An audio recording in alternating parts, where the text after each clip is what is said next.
പുരോഹിതൻ എന്ന് പറയുമ്പോൾ to be with the people. The living man is the glory of God. ജീവിക്കുന്ന മനുഷ്യനാണ് ദൈവത്തിൻ്റെ മഹത്വം. മനുഷ്യനെ മനുഷ്യനാക്കുക എന്നുള്ളതാ വിദ്യാഭ്യാസം. To know him, to love him, to serve him and to be with him eternally.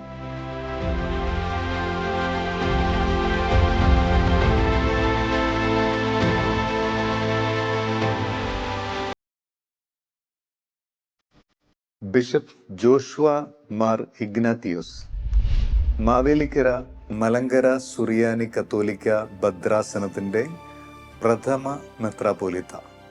1950 May 24 കൊല്ലം ജില്ലയിലെ കൊട്ടാരക്കരയിൽ ജനനം. കിഴക്കേ തെരുവ് saint Mary's school, Kottarakkara government high school എന്നിവിടങ്ങളിലെ പ്രാഥമിക വിദ്യാഭ്യാസത്തിന് ശേഷം 1967 തിരുവനന്തപുരം സെയിൻറ് അലോഷ്യസ് മൈനർ സെമിനാരിയിൽ വൈദിക പരിശീലനത്തിനായി ചേർന്നു. തുടർന്ന് തിരുവനന്തപുരം മാർ ഇവാനിയോസ് കോളേജിൽ നിന്ന് പ്രീ ഡിഗ്രി പഠനം പൂർത്തിയാക്കി. 1970 ജൂൺ മുതൽ 1978 വരെ തമിഴ്നാട്ടിലെ തിരുച്ചിറപ്പള്ളി സെയിൻറ് പോൾ സെമിനാരിയിൽ നിന്ന് തത്വശാസ്ത്രത്തിലും ദൈവശാസ്ത്രത്തിലും പരിശീലനം. ദൈവശാസ്ത്ര പരിശീലനത്തിൻ്റെ ഭാഗമായി 1978 ഉർബാനിയൻ യൂണിവേഴ്സിറ്റിയിൽ നിന്ന് ബാച്ചിലർ ഓഫ് തിയോളജി ബിരുദം കരസ്ഥമാക്കി.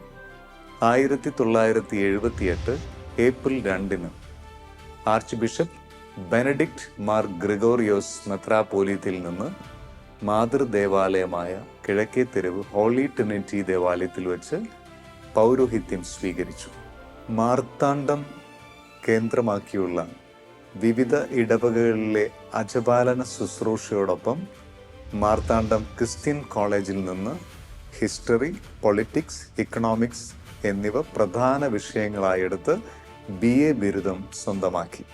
തുടർന്ന് മധുരൈ കാമരാജ് യൂണിവേഴ്സിറ്റിയിൽ നിന്ന് 1984 MA ബിരുദം, 1985 B.Ed, 1987 M.Ed എന്നീ ബിരുദങ്ങളും കരസ്ഥമാക്കി.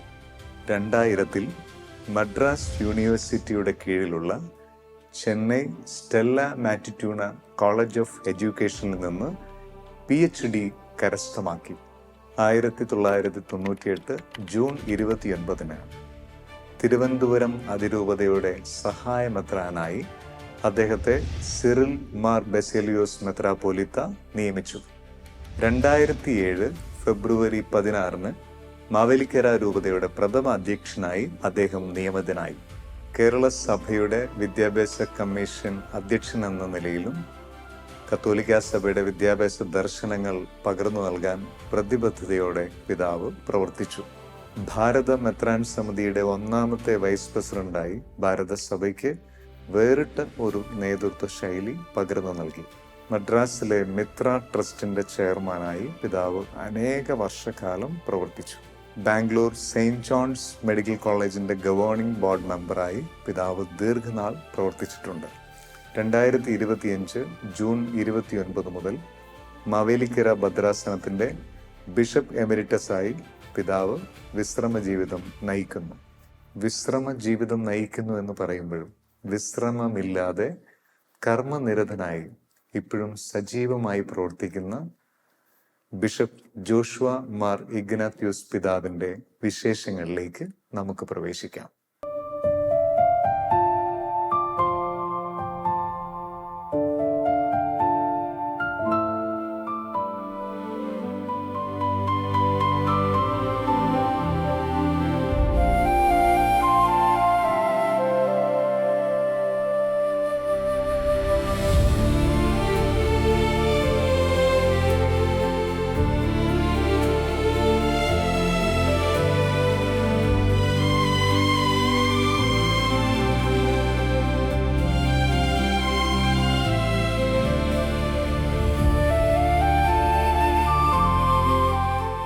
അഭിവന്യ ജോഷുവ പിതാവിന് ഇടയ ശബ്ദത്തിലേക്ക് ഹൃദ്യമായ സ്വാഗതം. Thank you. ആദ്യമേ തന്നെ പിതാവിനോട് ചോദിക്കാനായിട്ട് തോന്നുന്നത് പിതാവിൻ്റെ ദൈവവിളിയെക്കുറിച്ചാണ്. പിതാവ് ദൈവവിളി തിരിച്ചറിഞ്ഞ പശ്ചാത്തലവും ദൈവവിളിയെ പ്രോത്സാഹിപ്പിച്ച വ്യക്തികളെയും കുറിച്ച് ഒന്ന് ഷെയർ ചെയ്യാമോ? എൻ്റെ ചെറുപ്രായം മുതൽ മാതാപിതാക്കളോട് ഒന്നിച്ചിരുന്ന് പ്രാർത്ഥിക്കുന്നതും പള്ളിയിൽ പോകുന്നതും, പള്ളി വീടിന് തൊട്ടടുത്താണ്, അപ്പോൾ പള്ളിയിൽ പോകുന്നതും അച്ഛന്മാരുമായിട്ടുള്ള അടുപ്പമൊക്കെ ഒരു സ്ഥിര ഇതായിരുന്നു. കുഞ്ഞുനാൾ തൊട്ട് കുഞ്ഞുനാൾ മുതലേ ഉണ്ട്. അത് കഴിഞ്ഞ് DM സിസ്റ്റേഴ്സ് അവിടെ താമസമാക്കി. അവരാദ്യം വന്ന് എൻ്റെ വീടാണ് ഫ്രീ ആയിട്ട് കിടക്കുമായിരുന്നു, അവിടെയാണ് താമസമാക്കി. ഗ്രിഗോറിയോസ് തിരുമേനിയുടെ കാറ് വീട്ടിൽ വന്ന് പഠിക്കൽ മുറ്റത്ത് വന്നു. പിതാവ് വന്നാണ് അത് ബ്ലെസ് ചെയ്തത്. അപ്പോൾ അതൊക്കെ ഒരു വലിയ സന്തോഷമായിരുന്നു. പിതാവ് കുർബാനയ്ക്ക് ചൊല്ലുമ്പോൾ കുർബാനയ്ക്ക് കൂടാനുള്ള ഭാഗ്യം എനിക്ക് കിട്ടി എൻ്റെ വീട്ടിൽ. അപ്പോൾ അതൊക്കെ ഒരു വലിയ അനുഗ്രഹമായിട്ട് ഞാൻ കണ്ടു. അതെ, അന്നത്തെ കാലത്ത് അതെ, വലിയൊരു അനുഗ്രഹമായിരുന്നു. അത് കഴിഞ്ഞ് ഞങ്ങളുടെ പള്ളിയിൽ വികാരിയായിരുന്ന VT തോമസ് അച്ഛൻ എന്ന് പറയും, കൊല്ലം രൂപതാംഗമായിരുന്നു അദ്ദേഹം. ആക്ച്വലി ഈസ് ഫ്രം മാവേലിക്കര, വിളനിലത്തെ കുടുംബമാണ്. അന്ന് പൊൻരയ്ക്കത്തിന് മുമ്പ് കൊല്ലം രൂപതയിൽ അംഗമായിരുന്നു. പൊൻരയ്ക്കത്തിന് ശേഷം മലങ്കരയിൽ നിന്നുള്ളവർക്ക് അവരുടെ റൈറ്റിലേക്ക് തിരിച്ചു പോകാമെന്നൊരു അനുവാദം റോമിൽ നിന്ന് കൊടുത്തു. അത് ബെൻസിയർ പിതാവ് നടപ്പിലാക്കി. അപ്പോൾ ഈ VT തോമസ് അച്ഛൻ കൊല്ലം രൂപതയിൽ നിന്ന് മലങ്കരയിലേക്ക് വന്നു കഴിഞ്ഞപ്പോൾ ഞങ്ങളുടെ കൊട്ടാരക്കര പള്ളിയിൽ അദ്ദേഹത്തെ അപ്പോയിൻ്റ് ചെയ്തു. അപ്പോൾ അദ്ദേഹത്തിന് ലാറ്റിൻ കുർബാനയും കാര്യങ്ങളൊക്കെ അറിയത്തുള്ളൂ, മലങ്കര അത്ര പരിചയമില്ല. പിന്നീട് അദ്ദേഹം പഠിച്ചെടുത്ത് വരുന്ന സമയമായപ്പോഴത്തേക്കും ഞാൻ ആദ്യ കുർബാന സ്വീകരിക്കുന്നത് അച്ഛൻ്റെ കയ്യിൽ നിന്നാണ്. അന്ന് മടമൊന്നുമില്ല, ഒന്നുമില്ല. അപ്പോൾ ആദ്യ കുർബാന സ്വീകരിച്ചു കഴിഞ്ഞപ്പം വലിയൊരു അനുഗ്രഹമായിട്ട് തോന്നി. അത് കഴിഞ്ഞ് അച്ഛൻ മാറിപ്പോയി. പിന്നീട് വന്നത് ജോസഫ് തച്ചേട്ടച്ചൻ എന്നും പറഞ്ഞ് പാലാ കുരുവിനാൽ എന്നുള്ള അച്ഛനായിരുന്നു. അച്ഛനൊരു നല്ല മിഷണറി ആയിരുന്നു. സൈക്കിളാണ് അദ്ദേഹത്തിൻ്റെ വാഹനം. സൈക്കിൾ ചവിട്ടി കൊട്ടാരക്കര ഉള്ള പള്ളികളിലെല്ലാം പോവും അച്ഛൻ. 3-4 പള്ളികളിൽ സർവീസിനൊക്കെ പോകുന്ന അച്ഛനെ കണ്ട് അത് തലയൊക്കെ തുടച്ച് വളരെ ക്ഷീണിച്ചാണെങ്കിൽ പോലും പള്ളിയിലെ കാര്യത്തിനൊന്നും ഒരു മുടക്കവും ഇല്ല, ഭംഗിയായിട്ട് ചെയ്യുമായിരുന്നു. അപ്പോൾ അച്ഛൻ്റെ ആ ഒരു തീഷ്ണത എന്നെ വളരെ സ്വാധീനിച്ചു. ഈ VT തോമസ് അച്ഛനുള്ളപ്പം ഗീവർഗീസ് പണിക്കരച്ചൻ, മാറിവാനീസ് കോളേജിലെ പ്രിൻസിപ്പലായിരുന്ന പണിക്കരച്ചൻ, തോമസ് അച്ഛന് ഞങ്ങളുടെ ലിറ്റർജി അത്രയും വശമില്ലാത്തത് കൊണ്ട് ഞായറാഴ്ച കുർബാനയ്ക്കും പിന്നെ ഈസ്റ്റർ ക്രിസ്മസിനൊക്കെ അച്ഛനായിരുന്നു വരുന്നത്, സഹായിക്കാൻ വരുന്നത്. അപ്പോൾ അച്ഛൻ വന്നു കഴിയുമ്പം അടുത്ത പള്ളിയിൽ പോകുമ്പോൾ അച്ഛൻ സ്കൂട്ടറിലാണ് വരുന്നത്. അന്ന് കൊച്ചു പയ്യനായ എന്നെ സ്കൂട്ടറിൽ കയറ്റി ആ പള്ളിയിൽ കൊണ്ടുപോകും കുർബാനയ്ക്ക് കൂടുന്നതിനൊക്കെ ആയിട്ട്. അപ്പോൾ അതൊക്കെ അച്ഛൻ്റെ ശൈലികളും പ്രസംഗവും എല്ലാം വളരെ ആകർഷിച്ചു. അപ്പോൾ അങ്ങനെ ഒരു അച്ഛനാകണമെന്നുള്ള ആഗ്രഹത്തിൽ ഞാൻ സെമിനറി പോകുന്നത് ജോസഫ് തച്ചേട്ടച്ചൻ വികാരിയായിരിക്കുമ്പോഴാണ്. അത് കഴിഞ്ഞ് പിന്നീട് ഈ പണിക്കരച്ഛൻ്റെ കോളേജിൽ പഠിക്കാൻ പോയി ഞാൻ.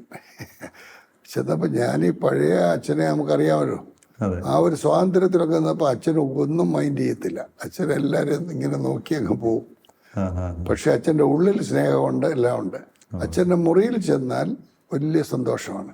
പക്ഷേ ഒരു പ്രിൻസിപ്പൽ എന്നുള്ള നിലയിൽ ക്യാമ്പസിൽ ആരോടും ഒന്നും കാണി, അച്ഛൻ്റെ സ്വന്തം സിസ്റ്റർ ഉണ്ടായിരുന്നു, അവിടെ പഠിക്കുന്നുണ്ടായിരുന്നു, അവരോട് പോലും ഒന്നും ഒറ്റപ്പോക്ക അച്ഛൻ. അതൊരു ഇതാണ്. അപ്പോൾ കാര്യങ്ങളിൽ ഡ്യൂട്ടി, ഡിഗ്നിറ്റി, ഡിസിപ്ലിൻ അതിൽ നമ്പർ 1 ആയിരുന്നു അച്ഛൻ. അപ്പോൾ അതെനിക്ക് വലിയൊരു ഇൻസ്പിറേഷനായി. അങ്ങനെ ഞാൻ മൈനർ സെമിനറിയിൽ കംപ്ലീറ്റ് ചെയ്തു. അത് കഴിഞ്ഞപ്പോൾ എന്നെ മേജർ സെമിനറിക്ക് വിടുന്നത് തൃശ്ശാപ്പള്ളിയിലേക്കാണ്, ഫിലോസഫിക്ക്. അത് ജെസ്യൂട്ട്സിൻ്റെ സെമിനറി ആയിരുന്നു. അവരുടെ ആ കമ്മിറ്റ്മെൻറ്റ് പാവപ്പെട്ടവർക്ക് വേണ്ടി, ദളിത് വിഭാഗത്തിൽ സ്കാവഞ്ചേഴ്സ്, സൂപ്പേഴ്സ്, ഇങ്ങനെയുള്ള കോളനി, ഡോബീസ് കോളനി, ഇവിടെയൊക്കെ അവരുടെ ആ സർവീസ് കണ്ടപ്പം ഇത്ര വലിയ ആളുകളൊക്കെ ഏത് നിലയിൽ ഇറങ്ങി വരുന്നു. അവിടെയാണ് യേശുവിൻ്റെ ശൂന്യവൽക്കരണം വാസ്തവത്തിൽ മനസ്സിലാക്കാൻ കഴിഞ്ഞത്. ഒരു പുരോഹിതൻ എന്ന് പറയുമ്പോൾ to be with the people എന്നുള്ള ഒരു ഇത്.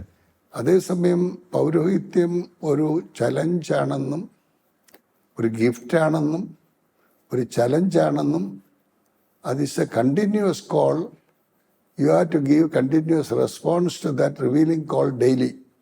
അല്ലാതെ ഒരു ദിവസം വിളിച്ചതല്ല, it is a continuous call. അപ്പോൾ ഇന്നും അത് ആ ബോധ്യം എനിക്കുണ്ട്. ഇന്നൊരു പള്ളിയിലേക്ക് പോവുകയാണ്, ഒരു പ്രോഗ്രാമിന് പോവുകയാണെങ്കിൽ തമ്പുരാനോട് ചോദിക്കും, Lord what shall I do for you today, ഞാൻ ഇന്ന് എന്താണ് ചെയ്യേണ്ടത്, തമ്പുരാൻ കാണിച്ചു തരും. അപ്പോൾ അതിലൂടെ ഇന്നും എനിക്ക് പൗരോഹിത്യം സ്വീകരിച്ചിട്ട് 48 വർഷം 49 വർഷത്തേക്ക് കയറുക. അപ്പോൾ ഇന്നും എനിക്ക് അതിൻ്റെതായ ഒരു ഹാപ്പിനെസ് ഉണ്ട്. കാരണം I am doing not my will but his will. He called. എന്തിനു വേണ്ടി വിളിച്ചു? To be with him, to experience him and radiate that experience with others. മർക്കോസിന്റെ സുവിശേഷം 3-ാം അധ്യായം 16-ാം വാക്യത്തിൽ പറയുന്നത് അത് തന്നെയാണ്. അവനോടുകൂടി ആയിരിക്കുക, ഐക്യപ്പെടുക, സാക്ഷിയായി ജീവിക്കുക. ദൈവത്തിൻ്റെ ഒരു വലിയ ദാനമാണ് നമ്മുടെ കഴിവോ മിടുക്കോ വിദ്യാഭ്യാസമോ ഒന്നുമല്ല, ദൈവത്തിൻ്റെ ദാനമാണ്. അതെ, അതിന് ഞാൻ നിരന്തരമായ പ്രത്യുത്തരം കൊടുക്കണം. കൊടുത്താൽ മാത്രമേ അത് എൻ്റെ ദൈവവിളി ആകത്തുള്ളൂ, അതിനെ പരിപോഷിപ്പിക്കാൻ സാധിക്കുകയുള്ളൂ എന്നൊരു ബോധ്യം വന്നു. പിന്നീട് എന്തിനു വേണ്ടി ദൈവം വിളിക്കുന്നു എന്നുള്ളത് ഓരോ ദിവസവും നമുക്ക് മനസ്സിലാക്കി തരികയാണ്. അതിന് നമ്മൾ തമ്പുരാനെ ലിസൺ ചെയ്യണം, അവിടുത്തെ ഇഷ്ടം എന്താണെന്ന് അറിയണം. പട്ടം തന്നത് ഗ്രിഗോറിയസ് തിരുമേനിയാണ്. അപ്പോൾ ഞങ്ങൾ 4 പേരായിരുന്നു ഞങ്ങളുടെ ബാച്ചിൽ പട്ടത്തിന്. ഞങ്ങളെ വിളിച്ചിട്ട് പറഞ്ഞു, നമുക്ക് ഓർഡിനേഷൻ ഡേറ്റ് തീരുമാനിക്കണം. എന്തോ പറയുന്നു, നോമ്പ് കഴിഞ്ഞിട്ട് മതിയോ നോമ്പിന് മുമ്പ് വേണോ? ഞങ്ങൾ പറയും നോമ്പ് കഴിഞ്ഞിട്ട് മതി. കാരണം ആളുകളെ വിളിക്കുമ്പോഴേ ഫുഡൊക്കെ കൊടുക്കണ്ടേ.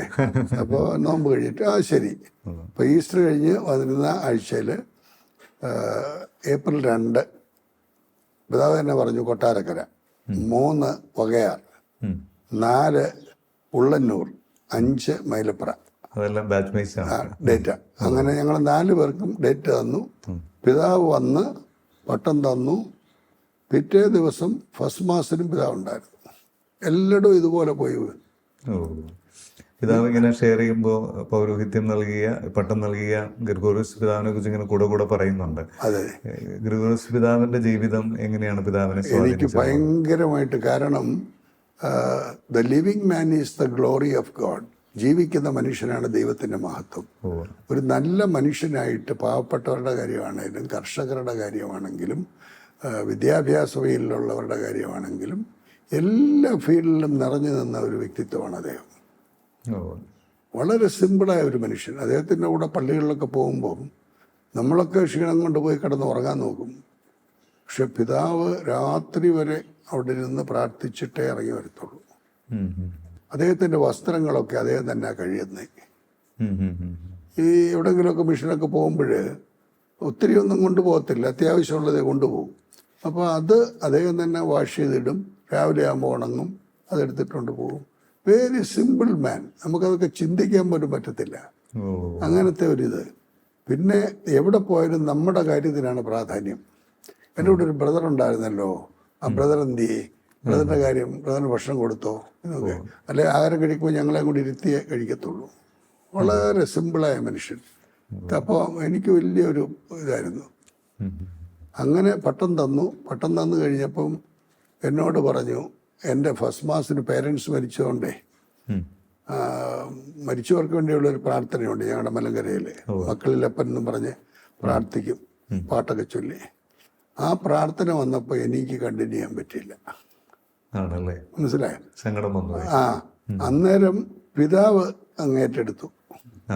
പിതാവ് ഏറ്റെടുത്ത് കഴിഞ്ഞപ്പോഴത്തേക്കും ആ കമ്മ്യൂണിറ്റി മുഴുവൻ അങ്ങ് വല്ലാത്തൊരു പക്ഷെ പിതാവ് അതിനെയെല്ലാം അതിജീവിച്ചുകൊണ്ട് കഴിഞ്ഞു.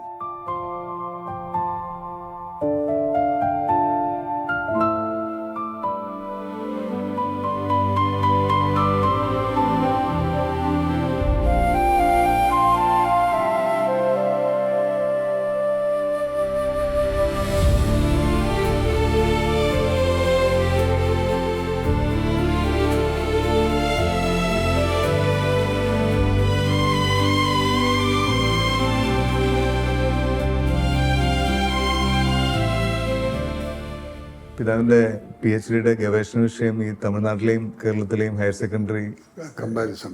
അതെ അതെ. അതിൻ്റെ ഒരു കാരണം, ഞാൻ തമിഴ്നാട്ടിലായിരുന്നല്ലോ, മദ്രാസിലായിരുന്നു കൂടുതലും.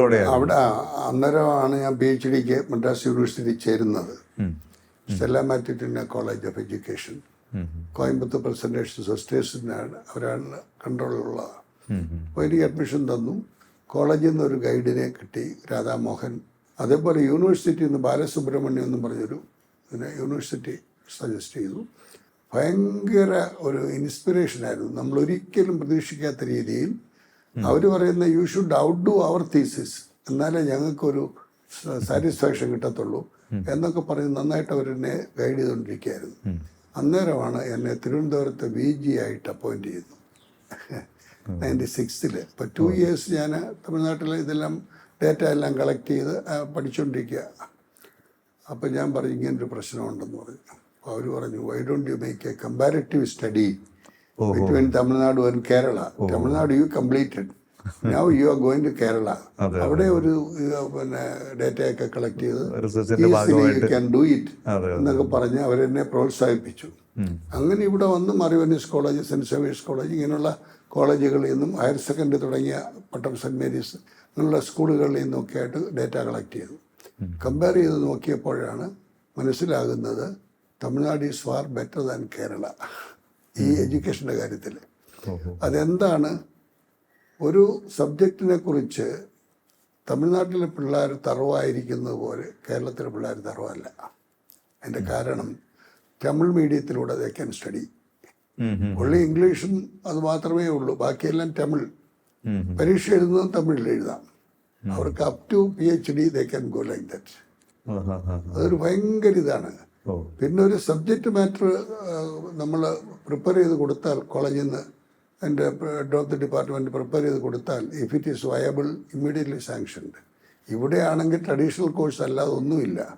ഇവിടെ ഹയർ സെക്കൻഡറി കഴിഞ്ഞ് ഇറങ്ങി വരുന്നവന് ഇംഗ്ലീഷ് എഴുതാനോ വായിക്കാനോ പറയാനോ ഒന്നും പറ്റത്തില്ല.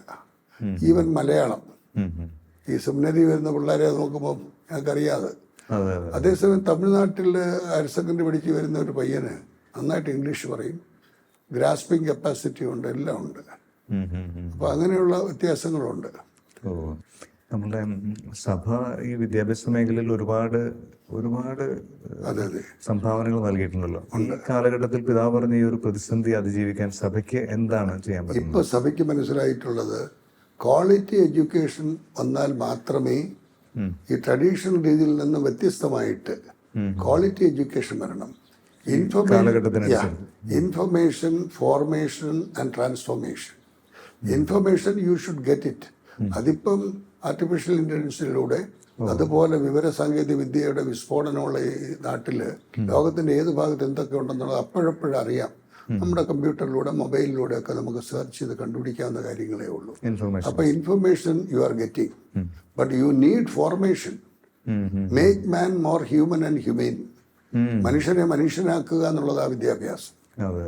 ഇന്ന് റാഷണൽ അനിമല് വെറും അനിമലായിട്ട് നിൽക്കുന്ന ഒരു സാഹചര്യത്തിൽ അവൻ്റെ റീസണിങ് കപ്പാസിറ്റി ഇല്ല. അവനെ ആ റീസണിങ് കപ്പാസിറ്റിയിലേക്ക് കൊണ്ടുവന്ന് അവനെ മനുഷ്യനാക്കി കൂടുതൽ മനുഷ്യത്വമുള്ളവനാക്കുക. The more human the more divine എന്നാണ് CP വർക്കിയച്ചൻ ജെസ്യൂട്ട് ഫാദർ എഴുതിയ ഒരു പുസ്തകമുണ്ട്.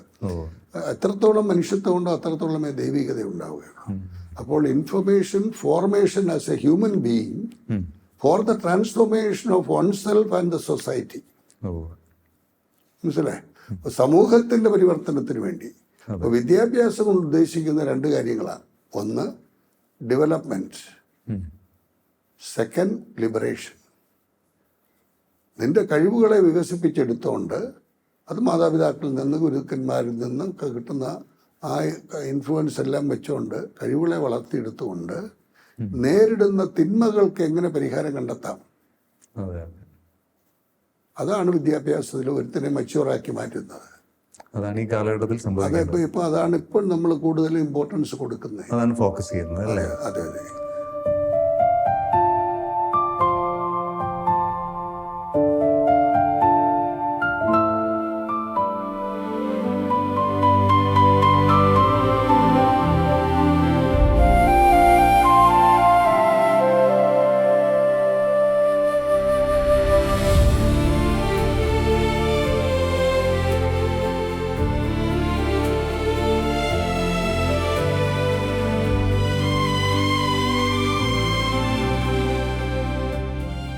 ഇപ്പൊ ഈ ആർട്ടിഫിഷ്യൽ ഇന്റലിജൻസിന്റെ കാലഘട്ടമാണെന്ന് പറഞ്ഞു.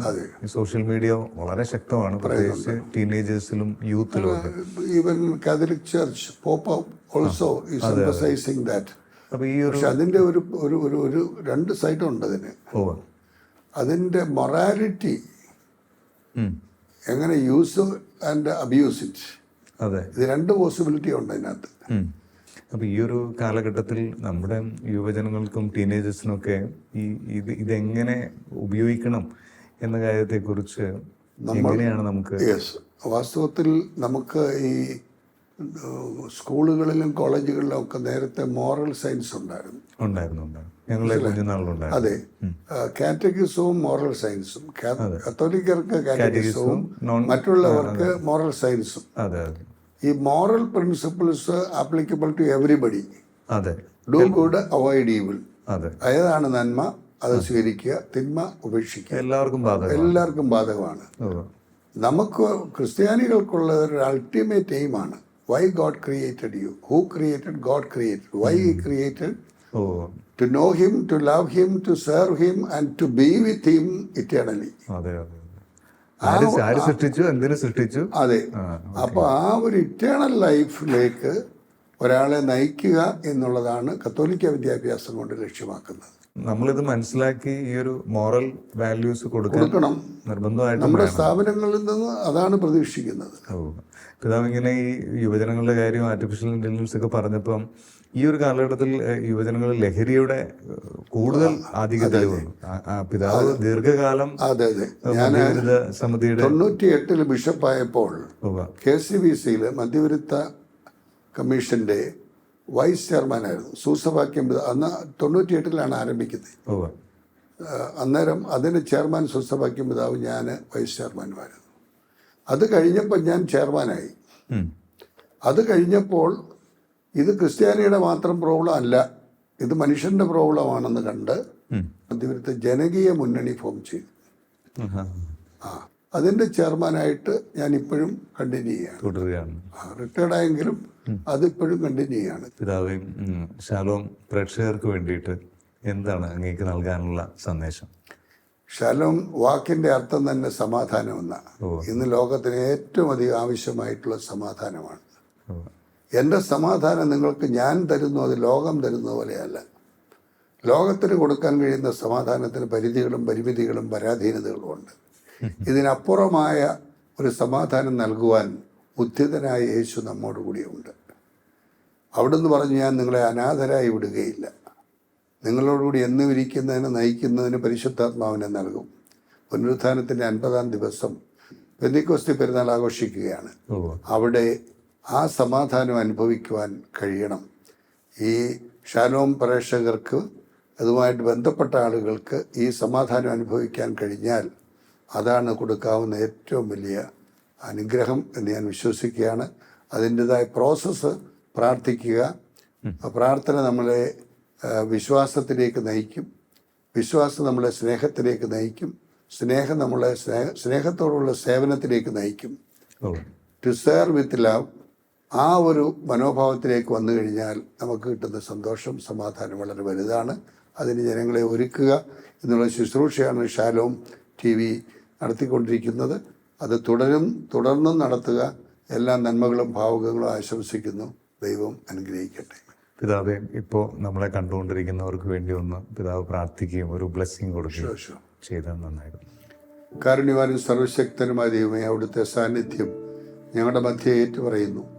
അവിടുത്തെ സാന്നിധ്യത്തിനായി ഞങ്ങൾ അങ്ങയെ സ്തുതിക്കുന്നു, നന്ദിയോടെ സ്തോത്രം ചെയ്യുന്നു.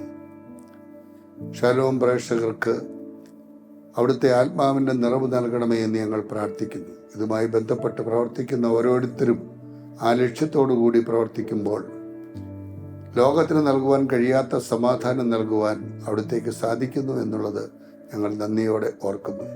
എൻ്റെ ദൈവം എന്നോടുകൂടിയുണ്ട്, ഞാൻ എൻ്റെ ദൈവത്തോടു കൂടിയാണെന്നുള്ള ബോധ്യത്തിൽ ജീവിക്കുവാനും എല്ലാ നൽവരങ്ങളും നൽകണമേ.